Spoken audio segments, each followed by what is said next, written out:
దేవుడి పటాలను ఎన్ని రోజులకు ఒకసారి శుభ్రం చేసుకోవాలిన్ని రోజులకు ఒకసారి ఇల్లు కడగాలి. దేవుడి మందిరంలో ఎన్ని ఫోటోలు ఉండాలి. దేవుడి పటాలను ఎన్ని రోజులకు ఒకసారి శుభ్ర చేసుకోవాలి. తెల్లవారితే చాలు చాలా మంది భగవంతుడికి పూజలు చేస్తూ ఉంటారు. భగవంతుడికి భక్తి శ్రద్ధలతో నియమనిష్టలతో పూజ చేస్తూ ఉపవాసాలు ఉంటూ భగవంతుడ యొక్క అనుగ్రహం ఎప్పుడు కలుగుతుందా అని ఎదురుచూస్తూ ఉంటారైతే భగవంతుని అనుగ్రహం పొందాలంటే మనం చేసే పూజకు ఫలితం ఉండాలి. మనం చేసిన పూజకు ఫలితం దక్కాలంటే పూజ మందిరం అనేది శుభ్రంగా ఉండాలి. అయితే చాలా మంది పూజ మందిరంలో అనవసరమైనవి పెడుతూ ఉంటారు. అలా ఎప్పుడూ కూడా పెట్టకూడదు. చాలా మందికి పూజ మందిరాన్ని ఎన్ని రోజులకు ఒకసారి శుభ్రం చేయాలో కూడా అసలు తెలియదు. దాని గురించి ఇప్పుడు ఈ వీడియోలో వివరంగా తెలుసుకుందాం. ముందుగా అందరూ ఓం నమఃశివాయ అని కామెంట్ చేసి వీడియోని లైక్ చేయండి. అలాగే పూజ మందిరాన్ని ఏ విధంగా శుభ్రం చేసుకోవాలి, దేవుడు విగ్రహాలను ఏ దిక్కులలో ఉంచాలో కూడా ఇప్పుడు ఈ వీడియోలో తెలుసుకుందాం. పురాణాల ప్రకారం ఏ పూజ మందిరం అయితే శుభ్రంగా ఉంటుందో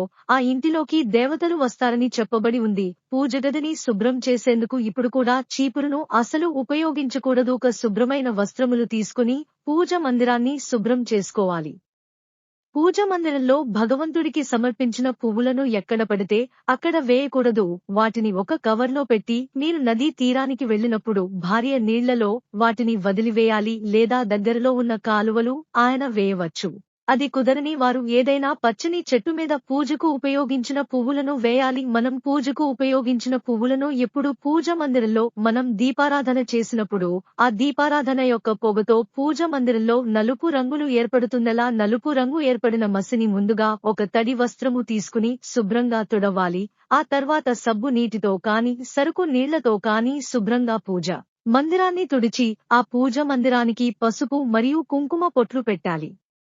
మీ పూజ మందిరం చెక్కతో చేసిన పూజ మందిరమైతే ఒక తడి వస్త్రము తీసుకుని శుభ్రంగా పూజ మందిరాన్ని తుడుచుకోవాలి. పూజ చేసే ప్రతి ఒక్కరూ పూజ మందిరం మధ్యలో బియ్యపిండితో ముగ్గుని వేసి దానిలో పసుపు కుంకుమను కూడా వేయాలి. పూజ మందిరంలో భగవంతుడి యొక్క ప్రతిమలు లేదా ఫోటోలు అనేది నేరుగా కింద అసలు పెట్టకూడదు. ఒక పేపర్ పైన కానీ లేదా వస్త్రము పైన కానీ పెట్టవలను. దేవుడి పటాలను ముందుగా తడి బడ్డతో తుడిచి తర్వాత పొడి క్లాత్ తీసుకుని శుభ్రంగా తుడిచి ఆ తర్వాత గంధపు బొట్టుని పెట్టి దానిపై కుంకుమ బొట్లు పెట్టుకోవాలి.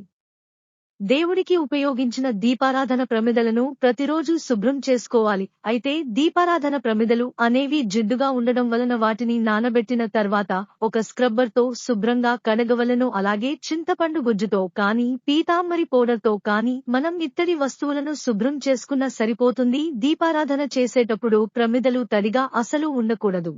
అవి పూర్తిగా ఆరిన తర్వాతే దీపారాధనకు ఆ ప్రమిదలను వాడాలి. దేవుడికి ఉపయోగించిన రాగి పాత్రలు కానీ వెండి మరియు ఇత్తడి పాత్రలను చింతపండు గుజ్జుతో లేదా నిమ్మకాయతో శుభ్రం చేసుకోవచ్చు. వెండితో చేసిన చిన్న చిన్న ప్రమిదలను ఉప్పు నిమ్మకాయలతో లేదా పీతాంబర్ పౌడర్తో శుభ్రం చేసుకోవచ్చు. పరిశుభ్రంగా ఉన్న వస్తువులను దేవుడు పూజ మందిరంలో ఎప్పుడు కూడా పూజకు అసలు వాడకూడదు. ఒకవేళ అలా చేస్తే ఆ పూజకు ఫలితం అనేది దక్కదు. దేవుడు పూజ మందిరాన్ని వారానికి ఒకసారి అయినా శుభ్రం చేసుకోవాలి. అయితే మంగళవారం నాడు కానీ శుక్రవారం రోజున కానీ పూజ మందిరాన్ని ఎట్టి పరిస్థితుల్లోనే అసలు శుభ్రం చేయకూడదు.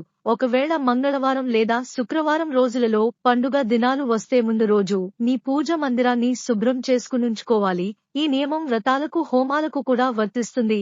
వారంలో వచ్చే గురువారం రోజున లేదా శనివారం రోజున పూజ మందిరాన్ని శుభ్రం చేసుకోవచ్చు అని పండితులు చెప్తున్నారు. ఇకపోతే అమావాస్య రోజున ఏకాదశి మరియు ద్వాదశి రోజులలో దేవుడు పూజ మందిరాన్ని శుభ్రం చేసుకోకూడదని పండితులు చెప్తున్నారు. దేవుడి పటాలను పాడ్యమి మరియు గురువారం కలిసి వచ్చిన రోజున శుభ భగవంతుని యొక్క అనుగ్రహం అనేది మీకు తప్పకుండా లభిస్తుంది. ఎవరికైనా పూజ మందిరాన్ని వారానికి ఒక్కసారైనా శుభ్రం చేసుకోవడం కుదరకపోతే నెలకు ఒక్కసారైనా తప్పకుండా మీ పూజ మందిరాన్ని శుభ్రం చేసుకోవాలి. పూజ మందిరాన్ని శుభ్రం చేసేటప్పుడు మీ ఇష్ట దైవాన్ని స్మరించుకుంటూ శుభ్రం చేస్తే చాలా మంచిది.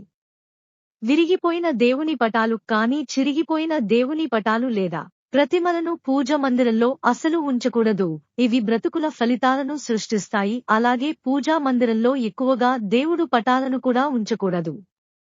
ఒక దేవుడికి సంబంధించిన ప్రతిమ లేదా అటము అనేది ఒక్కటే ఉండాలి. మీ పూజ మందిరంలో శివలింగం గనుక ఉంటే ప్రతినిత్యం శివుడికి అభిషేకం అనేది చేయాలి. నేటితో అయినా సరే ప్రతిరోజు శివలింగానికి అభిషేకం చేయాలి. అలాగే శివలింగం పైన జలధార కూడా తప్పనిసరిగా ఉంచాలి. రూపంలో ఉన్న దేవుడి పటాలు లేదా ప్రతిమలు అనేవి పూజా మందిరంలో అసలు ఉంచకూడదు. వీటి ద్వారా నకారాత్మక శక్తి అనేది మీ ఇంట్లోకి ప్రవేశిస్తాయి. దుర్గాదేవి, కాళికాదేవి, ఉగ్ర నరసింహ స్వామి యొక్క ఫోటోలు పూజ మందిరంలో అసలు పెట్టకూడదు. అలాగే నిలుచుని ఉన్న లక్ష్మీదేవి యొక్క ప్రతిమ లేదా పటం అనేది పూజ గదిలో ఉంచకూడదు. నాట్యం చేసే గదిలో తప్ప నటరాజస్వామి విగ్రహాన్ని పూజ పెట్టకూడదు. గోవు యొక్క ప్రతిమ అనేది పూజ మందిరంలో పెట్టుకుంటే మీకు మంచి శుభ ఫలితాలు అనేవి కలుగుతాయి. పాలిచ్చే గోవు ప్రతిమను మరియు నెమలి ఈకలను పూజ మందిరంలో పెట్టుకుంటే చాలా శుభప్రదం. లక్ష్మీదేవికి ఎదురుగా ఒక రాగి పాత్రలో లేదా వెండి పాత్రలో సముద్రపు గవ్వలు, పసుపు కొమ్ము మరియు రూపాయి కాయిన్స్ వేసి పెడితే మీక లక్ష్మీదేవి కటాక్షం కలుగుతుంది. దేవి యొక్క విగ్రహాన్ని ఎప్పుడు కూడా గుమ్మానికి ఎదురుగా ఉంచకూడదు. అలా ఉండడం వల్ల లక్ష్మీదేవి మీ ఇంటి నుండి బయటకు వెళ్లిపోతుందని శాస్త్రాలు చెబుతున్నాయి. మీ ఇంటి లోపల గుమ్మానికి ఎదురుగా లాఫింగ్ బుద్ధని పెట్టుకుంటే చాలా మంచిది. అలా ఉంచడం వలన మీ ఇంట్లో ఎప్పుడూ కూడా పాజిటివ్ ఎనర్జీ ఏర్పడుతుంది. పార్వతీ పరమేశ్వరి యొక్క ఫోటోలు ఈశాన్య దిశలో ఉంచితే ఆ పరమేశ్వరుడు యొక్క అనుగ్రహం మీకు తప్పకుండా లభిస్తుంది. గణేష్ని యొక్క ప్రతిమను లేదా విగ్రహాన్ని ఉత్తర దిక్కులో ఉంచడం చాలా మంచిది.